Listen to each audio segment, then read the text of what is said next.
చాలా మరి ఎంతో మరి మీరందరూ ఫ్రెండ్స్ కదా, అలాగే ఒక నలుగురు అంతా ఫ్రెండ్స్గా ఉన్నారంట. వాళ్ళు ఆడుకున్నా భోజనం చేసినా మరి ఒక చోటనే ఉండేవారంట. మరలా ఉద్యమనే లేచి మరలా ఒక చోటకి వెళ్ళిపోయేవారంట. ఒక స్కూల్లో లేవారు, చదువుకునేవారు. అయితే ఆ చిన్న స్నేహితులు మరి చాలా బాగా ఉంటూ ఉన్నప్పుడు మరి వాళ్ళకంట ఒక ఆలోచన వచ్చింది.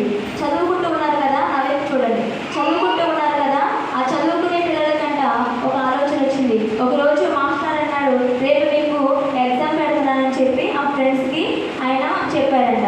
చెప్తే ఈ నలుగురు ఫ్రెండ్స్ ఆలోచించుకుంటున్నారు, ఏంటి మనకి రేపు ఎగ్జామ్ కదా, మనం ఏం చేయాలి, ఎగ్జామ్ అంటే ఏం చేయాలి, బాగా చదువుకోవాలి. అయితే మనకి రేపు ఎగ్జామ్ కదా, నేనైతే ఎగ్జామ్కి రాను, నేనైతే ఎగ్జామ్ రాయనని చెప్పి నలుగురిలో ఒక ఫ్రెండ్ అన్నాడట.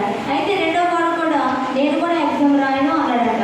మూడో వాడు, నాలుగో వాడు కూడా మరి నలుగురు కూడా మరి కలుపుకుని మేము రేపు ఎగ్జామ్ రాయడానికి వెళ్ళము అని చెప్పి అనుకుని ఒక ఆలోచన వారు ఆలోచించారు. ఏమని అంటే, రేపు మనము స్కూల్కి వెళ్తాము కానీ ఎగ్జామ్ మాత్రం రాయొద్దు. అది ఎలాగంటే, మనం రేపు పొద్దున్న ఈరోజు మాస్టర్కి చెప్తాం, సార్ మనకి ఎగ్జామ్ రాయని చెప్తారు కదా, ఎగ్జామ్ రాసేటప్పుడు అందాము, మరి సార్ మేము నిన్న మ్యారేజ్కి వెళ్ళాము, మేమందరం మ్యారేజ్కి వెళ్ళి వచ్చేటప్పుడు దారిలో మా టైరు పంచర్ పడింది, కార్ టైరు, దాన్ని నెట్టుకుంటూ వచ్చాము, అందుకే మనం చదువుకోలేకపోయామని చెప్పి అబద్ధం చెప్దామని చెప్పి ఆలోచించుకున్నారు. ఎవరు?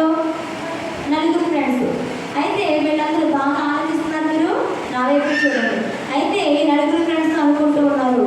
తెల్లారింది, స్కూల్కి వెళ్ళారు, మాస్టర్ రాయమని చెప్పి ఎగ్జామ్ పేపర్ ఇచ్చారంట.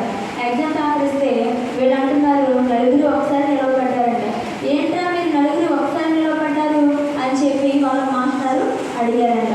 అడిగితే వీళ్ళు అంటున్నారు కదా, సార్ మేము ఎగ్జామ్ రాయలేమండి అంటే, ఎందుకంటే రాయలేదు అని చెప్పి అడిగితే వీళ్ళు ఏమనుకున్నారు, ముందు మనం అబద్ధం చెప్పాలి, ఏదో ఉపాయం ఆలోచించాలి అని చెప్పి నలుగురు అనుకున్నారు కదా.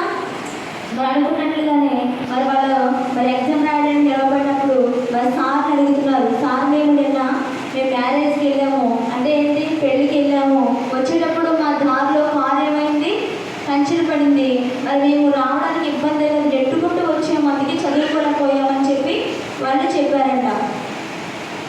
చెప్పినప్పుడు ఆ సార్ నిజంగానండి, సరే అయితే మీరు చదవలేదు కదా, ఈరోజు ఎగ్జామ్ ఆగిపోయింది, రేపు పొద్దున పెడతాను అన్నారంట. ఏమనుకున్నారు, ఎగ్జామ్ తప్పించుకోవాలి, మేము ఎగ్జామ్ రాయలేమని చెప్పి ఏం చేయాలనుకున్నారు, అబద్ధం ఆడారు. అవునా? వాళ్ళు మ్యారేజ్కి వెళ్ళారా? వెళ్ళలేదు, కానీ ఏం చెప్పారు, అబద్ధం చెప్పారు. సార్ ఏం చేశారు, సరే ఈరోజు ఆగింది కదా, రేపొద్దున రాత్రి కానీ ఎగ్జామ్ అని చెప్పి చెప్పారంట. అయితే ఇంటికి వచ్చి, బోరు నాయన ఏంట్రా కానీ ఎగ్జామ్ రాయడం మానేద్దాం అనుకున్నాం, సార్ ఏంటి మళ్ళా రేపొద్దున ఎగ్జామ్ పెడతానంటున్నాడు అని చెప్పి ఆలోచించుకుంటే అందులో ఒకడు అంటున్నాడంట, మరే మనం ఎగ్జామ్ రాసినా పోయేదిరా, అబద్ధం ఎందుకు చెప్పాము అని చెప్పి అనుకుంటూ ఉన్నారంట. అనుకుంటూ ఉన్నైతే తెల్లారి మాస్టర్ ఏం చేశాడు, ఎగ్జామ్ పెట్టాడు.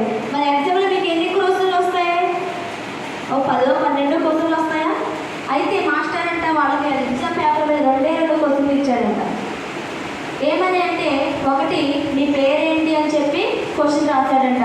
రెండవది, నువ్వు వెళ్ళిన మ్యారేజ్కి కారు పంచర్ అయింది కదా, ఏ టైర్ పంచర్ అయింది అని చెప్పి మరి 2వ క్వశ్చన్ ఇచ్చాడంట. అయితే వీళ్ళు మ్యారేజ్కి వెళ్తే ఒకవేళ టైర్ నిజంగానే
నయమాన్ అనే ఒక వ్యక్తి ఉన్నాడు. అతనంట మరి ఒక దేశం